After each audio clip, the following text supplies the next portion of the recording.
Le graphique en arbre est quant à lui particulièrement bien adapté pour représenter un certain nombre d'éléments hiérarchiques sous forme de compartiments.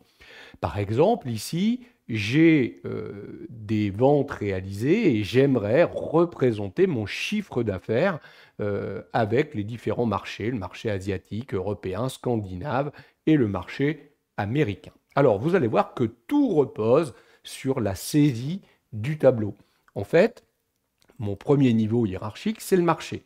Je l'ai mis ici, et là j'écris tout simplement dans la troisième colonne une formule de calcul qui fait l'addition des 4 marchés, Asie, Europe, Scandinavie et Amérique.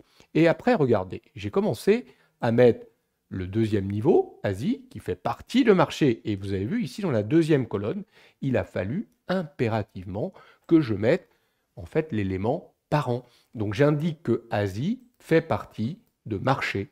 Et ensuite, regardez, Chine, qui lui est de troisième niveau, je dis qu'il fait partie du niveau Asie, du niveau 2. J'indique son parent. Donc il est très important de respecter l'orthographe. Vous voyez, à chaque fois ici, marché, marché. Ici, Asie, Asie, correspondant à Asie. Ici, j'ai tapé Europe qui appartient à marché, niveau parent, et France, son niveau parent, c'est Europe, etc. Ensuite, j'ai mis les valeurs.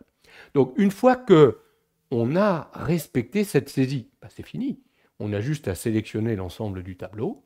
On va dans Insertion graphique et on demande à Google Sheet de nous représenter un graphique sous forme d'arbre, graphique en arbre ici. Et vous voyez que le graphique se construit automatiquement. Après, ce n'est plus qu'une question, là encore, de personnalisation de couleurs.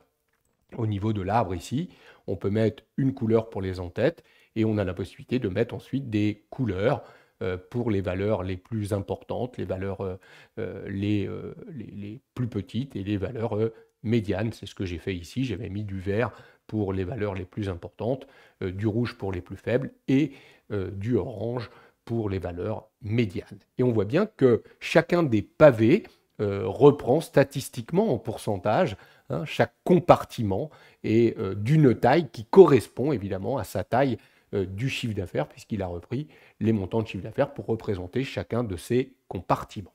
Donc voilà l'intérêt de ce graphique qu'on appelle dans Google Sheets graphique en arbre, mais qu'on appelle dans d'autres tableurs graphique en compartiment.